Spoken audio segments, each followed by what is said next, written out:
bienvenue dans cette édition spéciale du journal de TF1. Dans l'actualité ce soir, nous parlerons des conséquences que peut avoir le prix du pétrole sur le pouvoir d'achat des Français. Commençons tout de suite par expliquer la place qu'occupe le pétrole dans l'économie. Pour cela, nous devons examiner de plus près d'où vient le pétrole. Tout d'abord, voici les différentes régions possédant du pétrole. Il y a l'Amérique du Nord, les États-Unis, le Mexique et le Canada, explorant et exploitant activement leurs réserves de pétrole et de gaz naturel. Les États-Unis, contrairement à leurs voisins, sont incapables de s'autosuffire énergétiquement, bien que leur industrie soit technologiquement la plus avancée sur la planète. La Russie, avec l'Arabie Saoudite, sont les deux géants en termes de dotation totale de pétrole. Le pétrole a joué un rôle important dans l'histoire soviétique. Le pays possède par ailleurs de loin les plus grandes réserves de gaz naturel au monde. Sa production atteint aujourd'hui 10 millions de barils par jour. De même pour la production de gaz. Pour terminer, les plus grandes réserves de pétrole du monde et de loin se trouvent au Moyen-Orient. Le plus grand bassin pétrolier du monde s'étend dans la pointe est de la Turquie à Oman. Il renferme des milliers de gisements, dont quelques 250 000 milliards de barils ont déjà été extraits, et où probablement le double reste à produire. Certaines parties de ce système pétrolier sont encore relativement peu explorées et pourraient donc offrir de substantielles ressources supplémentaires, notamment en Irak. Les producteurs de cette région possèdent des gisements de très grande taille et la plupart sont exploités depuis des décennies. L'étendue réelle de ces réserves sont difficiles à estimer, les chiffres officiels étant très opaques. C'est pourtant sur cette région que l'on compte pour répondre à la demande mondiale au cours des décennies à venir. Tout de suite, notre envoyé spécial va nous expliquer la place qu'occupe le pétrole dans l'économie. Bonjour à tous. Dans l'économie mondiale, le pétrole occupe une place majeure.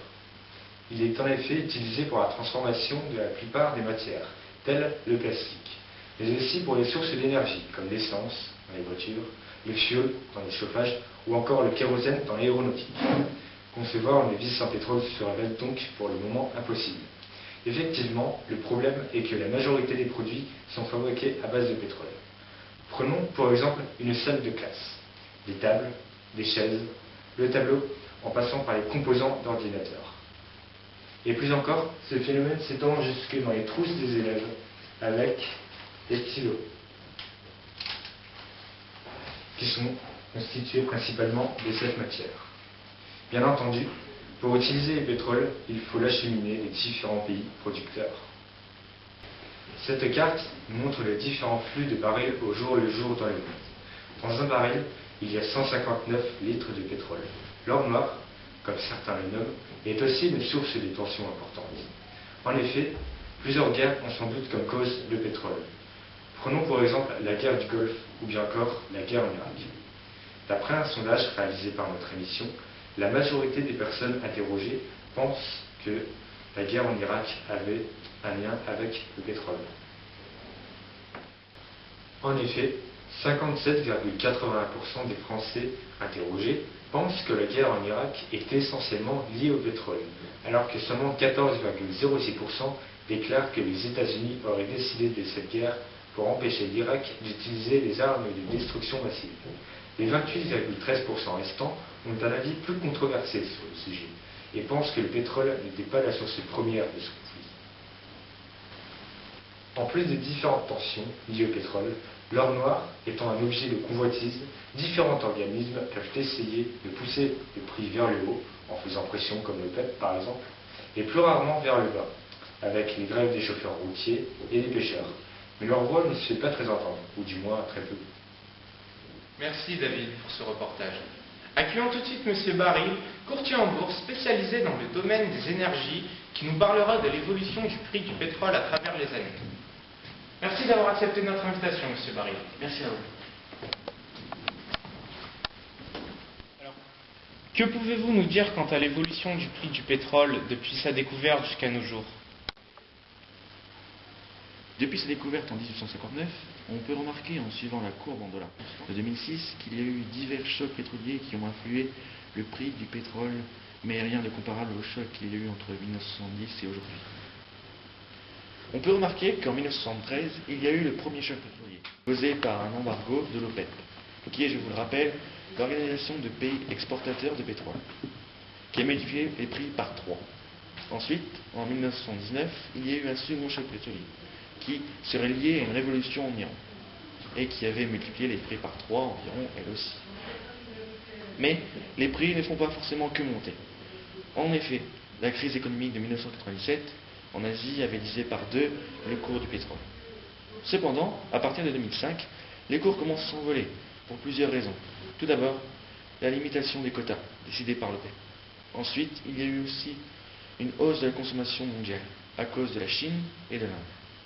Pour terminer, il y a eu aussi une forte spéculation autour de ce cours. Mais à partir de 2008, à cause de la crise des subprimes et de la crise économique qui s'ensuit, le cours du pétrole s'est effondré et a été divisé par plus de 3 depuis le début de la baisse.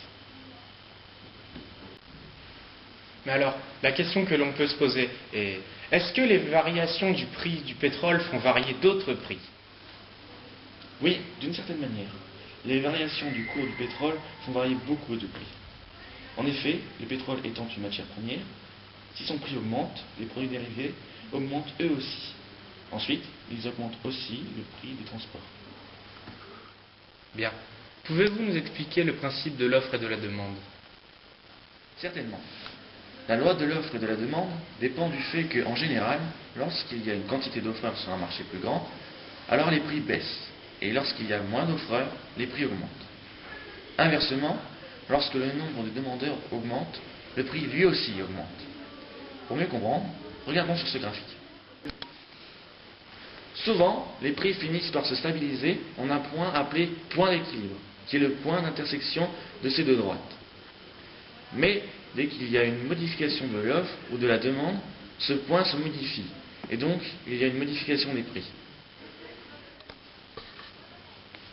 Comme sur ce graphique où il y a une modification croissante de la demande. Le prix de vente augmente donc. Merci Monsieur Baril pour ces précisions. À bientôt.